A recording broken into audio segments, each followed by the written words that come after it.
Hai everyone, selamat datang kembali di channel Nonton Terus. Kali ini film yang mau gue bahas agak sedikit berdarah-darah ya. Judulnya Ninja Assassin tahun 2009. Jadi mendingan siapin diri kalian deh buat nonton alur cerita kali ini, oke? So, film ini ceritanya tentang dunia perninjaan gitulah yang disutradarai sama James McTeigue. Ya itulah pokoknya susah gue baca anjir. Dan diperankan oleh abang gua, Rain, Naomi Harris, Rikyun, dan Soko Sugi. Ini kalau gua cek di IMDb, ratingnya lumayan lah, cukup tinggi. Ada di skor 6,3 dengan genre action thriller. Dan sedikit aja nih ini filmnya bercerita tentang pembalasan seorang ninja sama kliennya yang masih aktif sejak ribuan tahun lalu. Dan mereka bekerja sebagai pembunuh bayaran. Udah gitu aja, gak usah panjang-panjang lah. Tapi sebelum gua lanjutin nih, mendingan lu subscribe dulu dah channel ini. Buruan, gua tungguin nih sambil... Udah? Yoks, kalau gitu langsung aja gue mulai alur cerita dari Ninja Assassin.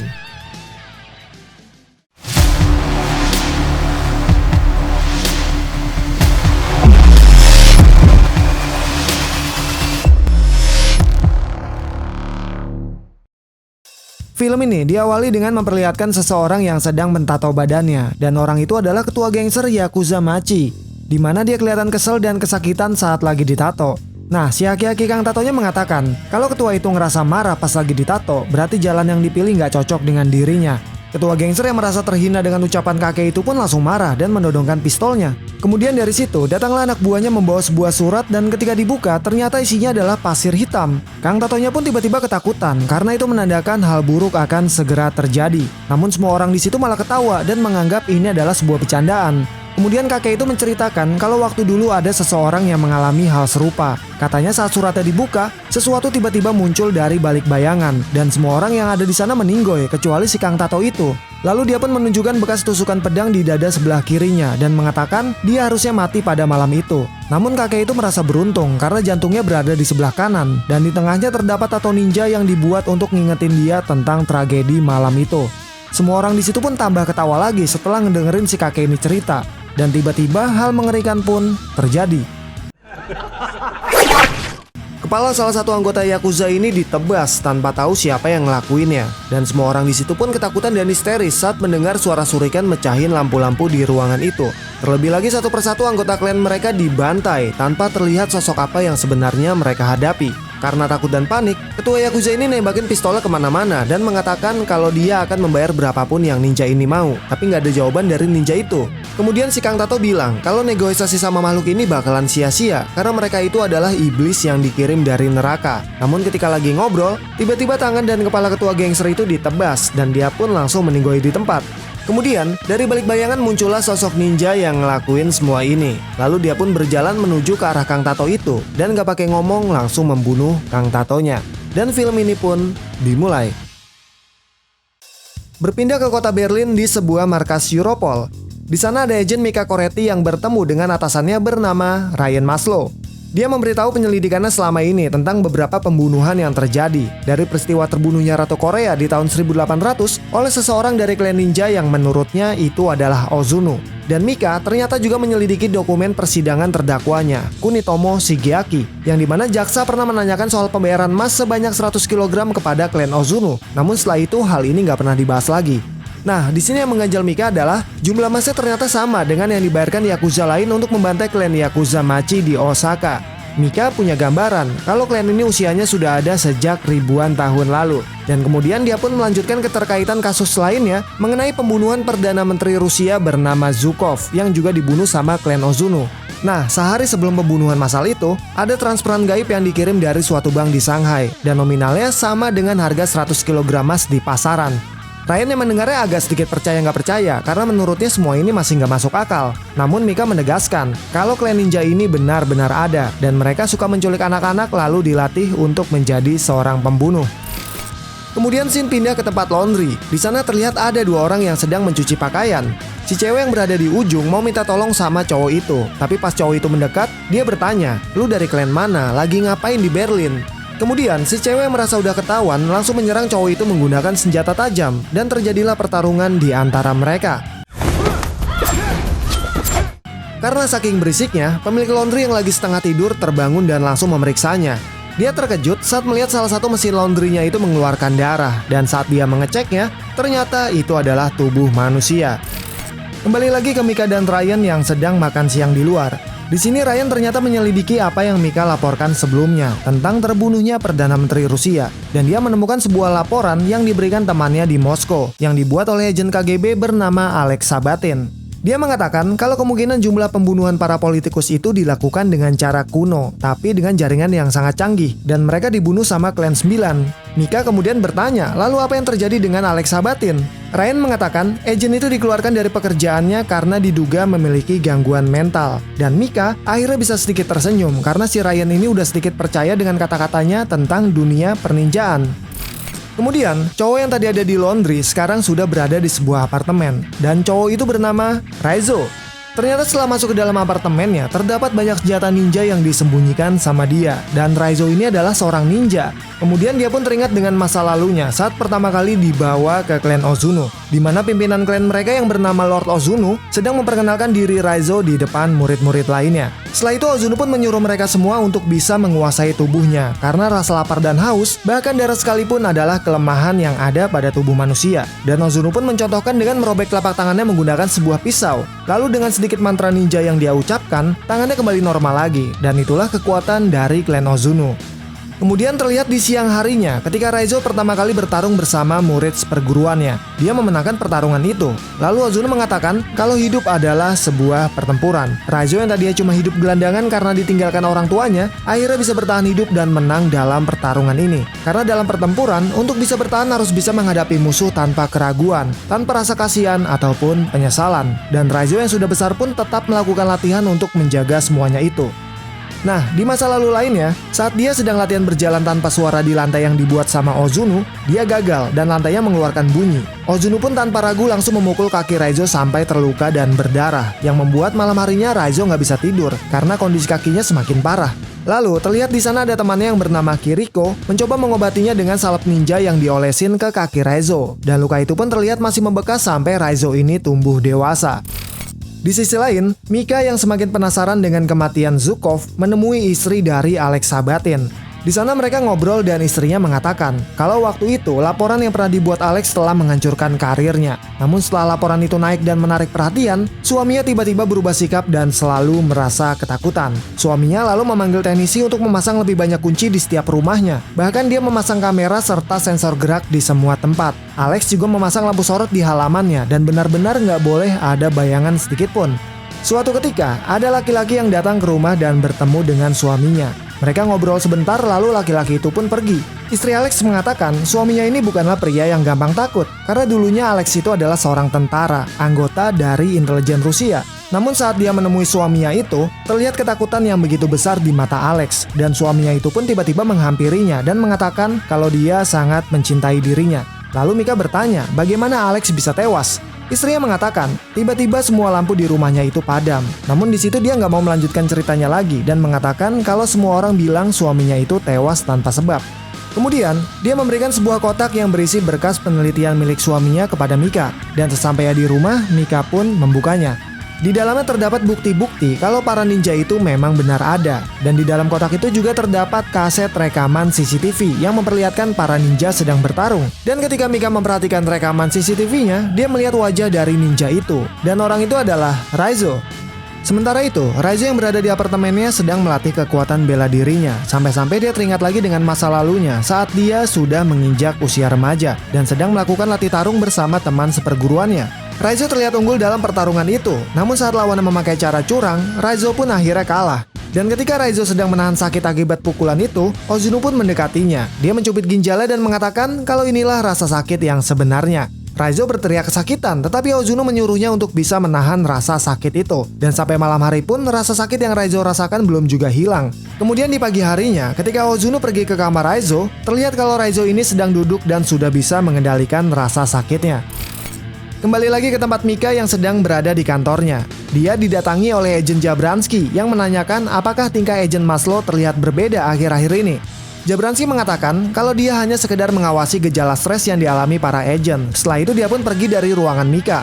Dari situ Mika kemudian menemui Ryan, yang ternyata Ryan ini juga didatangi oleh agen Jabranski dan menanyakan pertanyaan yang sama. Mika berpikir kalau ada kelompok yang lagi mengawasi mereka berdua. Ryan juga yakin kalau mereka sedang dalam bahaya jika penyelidikan tentang klan 9 ini dilanjutkan.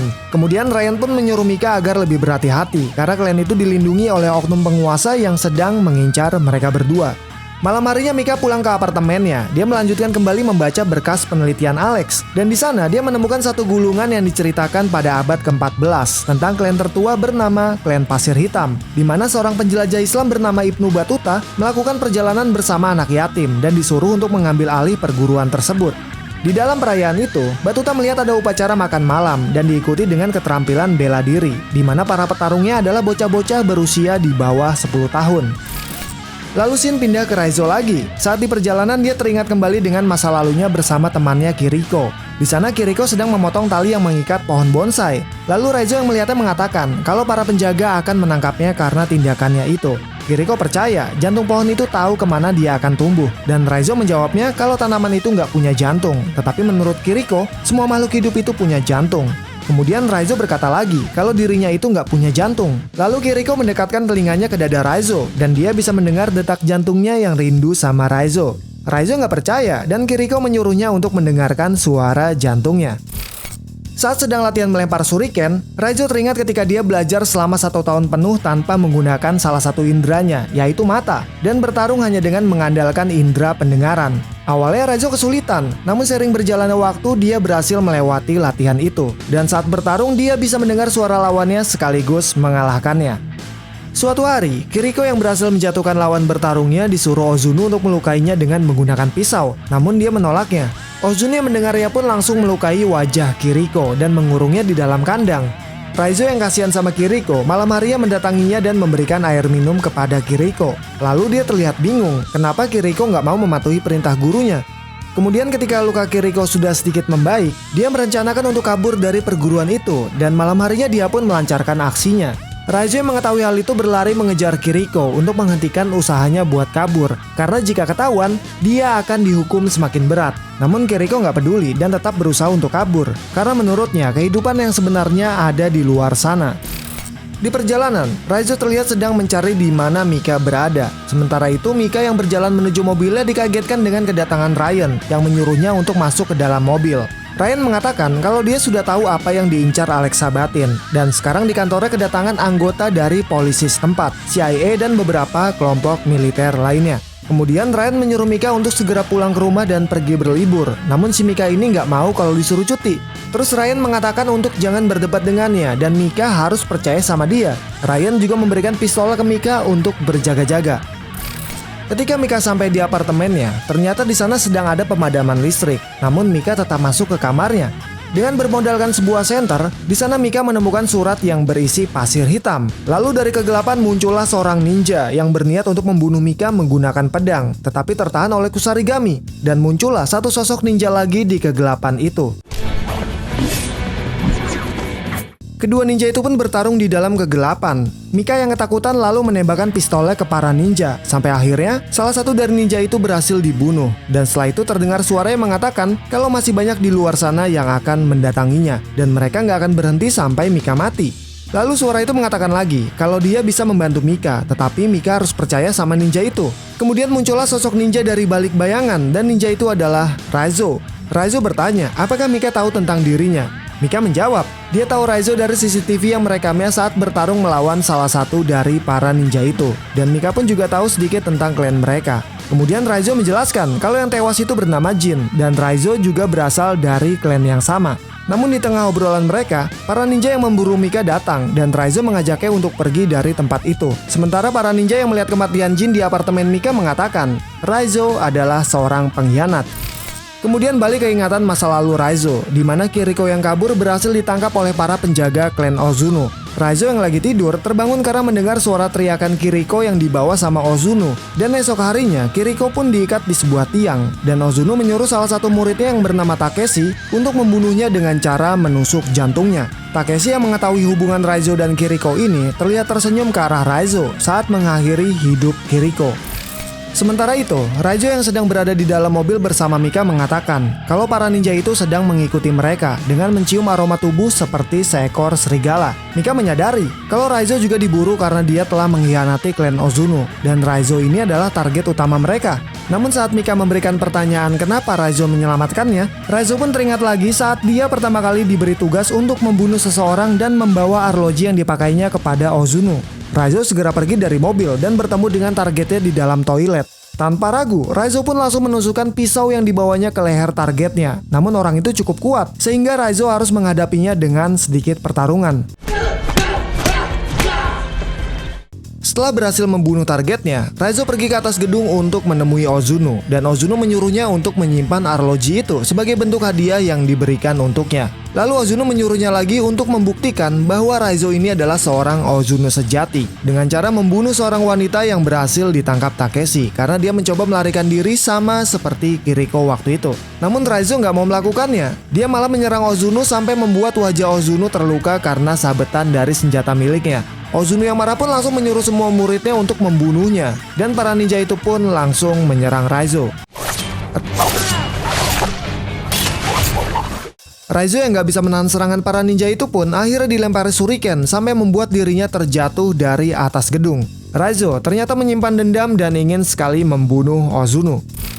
Kemudian, sampailah mereka di sebuah motel. Raizo menyuruh Mika untuk mandi tanpa menggunakan sabun dan mengganti bajunya. Setelah itu, Raizo pun menggunakan asap rokok untuk menghilangkan bau mereka. Lalu dari situ, mereka pergi lagi ke suatu tempat menemui Ryan. Raizo pun menyadari kalau ada yang gak beres dengan semua ini dan mengatakan akan ada banyak orang yang mati akibat ulah Ryan. Gak lama setelah itu datanglah para militer yang menangkap Raizo. Mika dan Raizo dibawa Ryan ke sebuah markas rahasia dan menahan Raizo di dalam sel.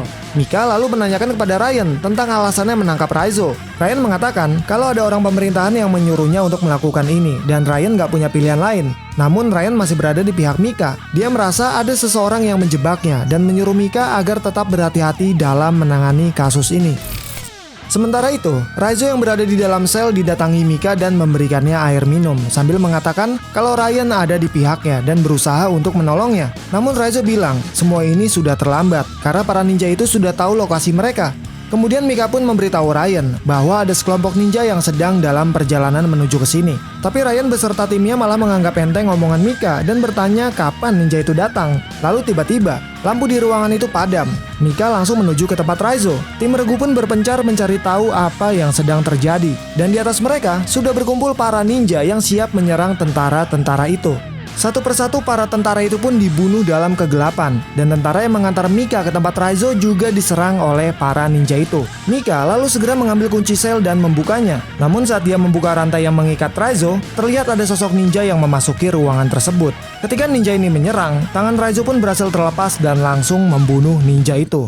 Lalu saat mereka sedang berjalan di lorong, Raizo menyuruh Mika untuk menunggunya. Raizo pun pergi dan Mika mendengar suara pertarungan tapi Raizo nggak terlihat di sana. Lalu tiba-tiba Raizo muncul kembali dan sedang bertarung melawan seorang ninja. Raizo pun berhasil membunuh ninja itu, sementara Ryan juga sedang berusaha menyelamatkan dirinya dari serangan para ninja.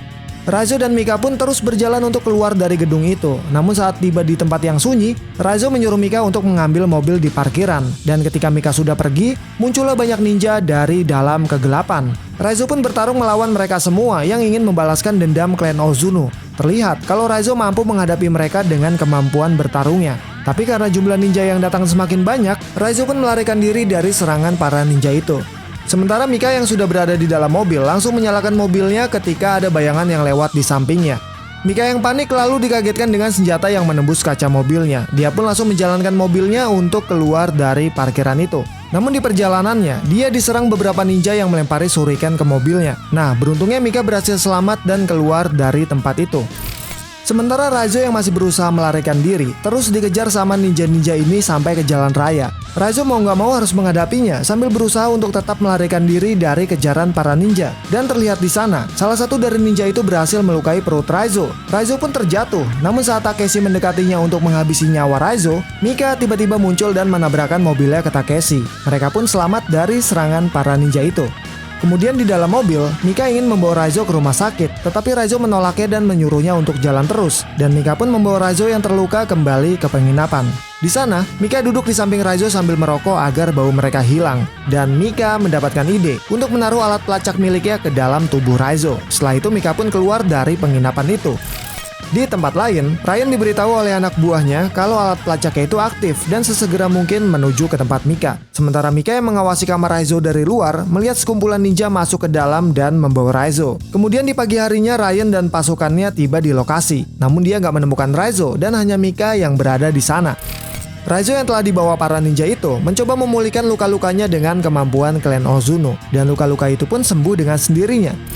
Singkat cerita, sampailah Raizo ke tempat klan Ozuno dan langsung dibawa ke hadapan pemimpinnya. Ozuno mengatakan bahwa Raizo ini adalah anak yang disiapkan Ozuno untuk menggantikan posisinya sebagai pemimpin klan. Namun akibat tindakan Raizo, Ozuno ingin membunuhnya karena dia telah mempermalukan keluarga dan dirinya. Setelah itu Raizo pun diikat di sebuah tiang untuk dieksekusi. Tapi sebelum dibunuh, Ozuno mencubit ginjal Raizo lagi berkali-kali sampai alat pelacak yang disimpan di tubuh Raizo keluar dari mulutnya. Gak lama kemudian, datanglah pasukan yang dibawa Ryan dan Mika ke tempat itu dengan persenjataan lengkap. Mereka pun menembaki para ninja dan dibalas dengan dilempari shuriken. Lalu saat Takeshi ingin membunuh Raizo, Ryan dengan cepat menembak pedangnya hingga terjatuh dan Takeshi pun lari. Mika kemudian segera menghampiri Raizo dan melepaskan tali yang mengikatnya. Setelah itu Raizo pun langsung pergi untuk mencari Ozuno. Para tentara nggak berhenti-berhentian nembakin ninja-ninja itu, dan Ryan menyuruh Mika untuk tetap berada di dalam mobil. Lalu terlihat salah satu dari tentara berhasil meledakkan bangunan Ozuno dengan menggunakan RPG. Beberapa tentara pun langsung masuk ke dalam, dan ternyata Takeshi sudah menunggu mereka semua. Setelah membantai para tentara itu, Takeshi masuk ke dalam ruangan yang ternyata Raizo sudah menunggu di dalam. Takeshi menyuruh anak buahnya terlebih dahulu untuk menyerang Raizo, dan terjadilah pertarungan sengit di antara mereka. Raizo terlihat mampu menghadapi mereka semua dan berhasil membunuh keempat musuhnya itu. Kemudian giliran Takeshi lah yang menghadapi Raizo. Dan di tengah pertarungan mereka, Takeshi mengingatkan kembali tentang kematian Kiriko, sehingga membuat Raizo sangat marah. Lalu mereka pun melanjutkan pertarungannya lagi, sampai akhirnya Takeshi berhasil dibunuh dengan tangan Raizo. Setelah membunuh Takeshi, Raizo segera mencari keberadaan Ozuno, dan akhirnya dia menemukan Ozuno berada di sebuah ruangan. Tanpa basa-basi, Raizo pun langsung menyerang Ozuno, namun serangannya itu dapat ditangkis dengan mudah dan membuat ujung senjata milik Raizo terlepas. Kemudian Ozuno pun menghilang dalam kegelapan, lalu tiba-tiba muncul di belakang Raizo dan langsung menyerangnya. Raizo yang gak mengetahui jurus apa yang dipakai Ozuno ini kemudian mengambil pedang yang berada di dekatnya. Dia pun mencoba melawan Ozuno lagi. Namun karena kemampuannya yang gak sebanding dengan gurunya itu, Raizo berkali-kali terkena serangan Ozuno. Mika yang melihat mereka berdua sedang bertarung lalu mencoba untuk mendekatinya. Raizo pun terus mencoba untuk mengalahkan Ozuno meski tubuhnya sudah terluka parah. Dan saat Raizo menyerang, Ozuno lagi-lagi menghilang dalam kegelapan. Tapi terlihat kali ini Raizo mampu memberikan serangannya ke Ozuno. Namun karena Ozuno ini terlalu cepat, dia pun dapat mengalahkan Raizo dengan sabetan pedangnya. Dan ketika Ozuno ingin membunuh Raizo, Mika datang dan menembaki Ozuno dari belakang. Raizo teriak agar Mika segera lari dari sana, namun terlambat. Ozuno kembali menghilang dan menusuk Mika tepat di jantungnya. Raizo yang melihat hal itu marah dan tiba-tiba dia bisa menguasai jurus milik Lord Ozuno. Dia pun menyerang Ozuno dengan sangat cepat, bahkan lebih cepat dari Ozuno. Pada akhirnya Ozuno yang udah gak berdaya itu dapat dikalahkan dan dibunuh oleh Raizo. Setelah membunuh Ozuno, Raizo mendengar kalau suara jantung Mika masih berdetak. Dia pun segera membawa Mika keluar dari tempat itu dan mengatakan kepada Ryan kalau Mika akan baik-baik saja karena jantung Mika berada di sebelah kanan, sama seperti tukang tato di awal film. Kemudian, setelah semuanya berakhir, di pagi hari Raizo terlihat sedang mengikuti jejak Kiriko. Dia memanjat tembok yang dulu dipakai Kiriko untuk kabur. Dan di atas sana, Raizo melihat pemandangan yang sangat indah. Dia pun menghirup udara kebebasannya setelah membunuh Ozuno, yang dulu juga pernah dikatakan Kiriko kalau hidup yang sebenarnya ada di luar sana. Dan film ini pun tamat. Gimana sih filmnya, bre? Kalau menurut gue sih aksi-aksi yang ditampilin dalam film ini sangat menegangkan ya. Dan gue saranin kalian nonton film ini secara langsung deh, karena banyak banget adegan action thrillernya yang bakalan lu lihat.